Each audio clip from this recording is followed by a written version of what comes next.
easy go.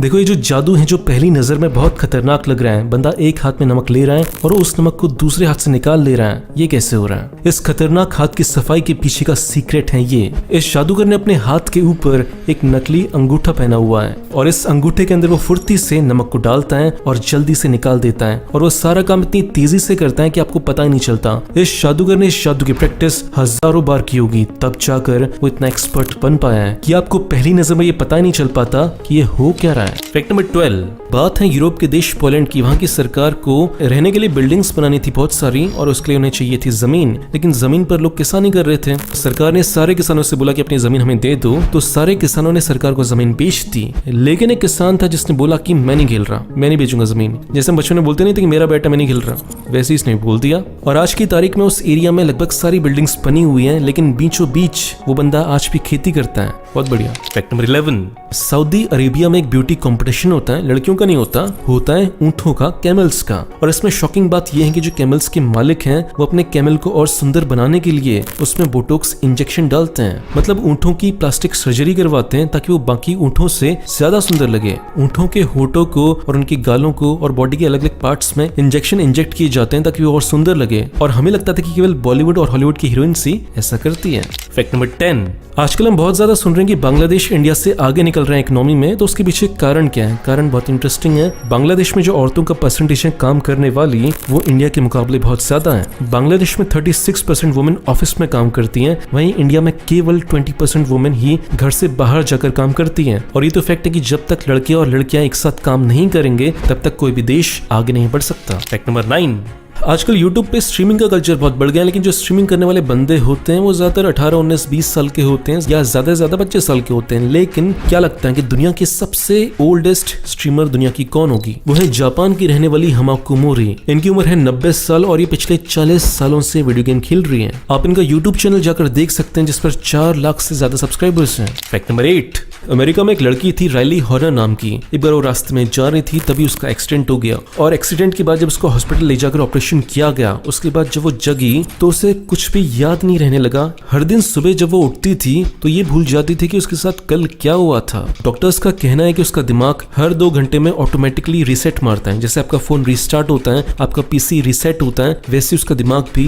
हर 2 घंटे में restart होता है। Fact number 7, flame of peace के नाम से जाने जाने वाली जगह है जापान में। जापान में जब वर्ल्ड वॉर 2 के दौरान हिरोशिमा और नागासाकी में न्यूक्लियर बॉम्ब्स गिराए गए थे, तो उसके बाद साल 1964 में इस जगह का उद्घाटन किया गया था। इस जगह पर लगातार उस समय से लेकर आज तक एक आग जलती रहती है और ये आग तभी बुझेगी पूरी दुनिया से सारे के सारे न्यूक्लियर बॉम्ब्स को खत्म कर दिया जाएगा।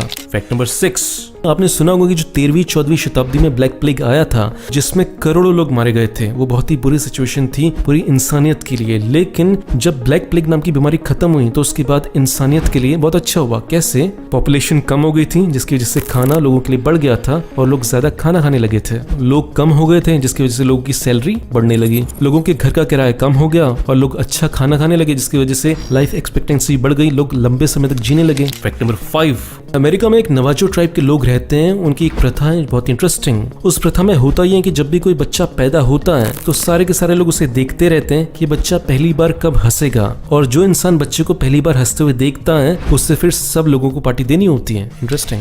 फैक्ट नंबर 4, ये बहुत इंटरेस्टिंग फैक्ट है। बात है वर्ल्ड वॉर 2 की। इंग्लैंड को एक खतरा था कि उनके ऊपर हमला होने वाला है और उस समय जो उनके वहाँ चिड़ियाघर थे वहाँ पे बहुत सारे जानवर थे और उन्हीं जानवरों में से बहुत सारे जानवर जहरीले थे। तो सरकार को इस बात का डर था कि कहीं अगर हमला हुआ और चिड़ियाघर से सारे के सारे जहरीले जानवर अगर बाहर छूट गए ओपन में तो बहुत बड़ी महामारी आ सकती है। तो इसलिए इंग्लैंड के जू ने अपने सारे के सारे जहरीले जानवरों को हमला होने से पहले ही मार दिया। फैक्ट नंबर 3, वर्ल्ड वॉर 2 के टाइम पर जर्मनी ने एक ऐसी बंदूक निकाली थी जो बहुत ही अजीब थी। जर्मनी के सोल्जर्स चाहते थे कि वो दुश्मन की आंखों के सामने भी ना आए और वो दुश्मन को मार भी दे, और इसी के लिए इन्वेंशन हुआ एक बंदूक का जिसे बोलते थे क्रुमलॉफ। इस बंदूक की खास बात ये थी कि आप दीवार के पीछे छुप कर देख सकते थे कि दीवार के बगल में कौन दुश्मन है, फिर आप उस पर हमला कर सकते थे। लेकिन टेक्नोलॉजी की कमी की वजह से ये बंदूक उस समय बहुत ज्यादा सफल नहीं हो पाई, लेकिन आज की तारीख में ऐसी बहुत ही खतरनाक बंदूकें बनना शुरू हो गई है। फैक्ट नंबर 2, ये बहुत इंटरेस्टिंग फैक्ट है। ये फैक्ट है दुबई का। देखो मुझे मास्क पहनना बिल्कुल पसंद नहीं है, पर्सनली पसंद नहीं है, क्योंकि इसमें सफोकेशन होता है, तो इसलिए मास्क मैं पहनता नहीं ज्यादा। लेकिन जब मैं दिल्ली गया तो मेरा चालान कट गया 500 रुपए का। मैंने 500 रुपए दे दिए, लेकिन फिर भी मैंने कसम खाई कि मैं नहीं पहनूंगा मास्क, ठीक है। लेकिन फिर जब मैं दुबई गया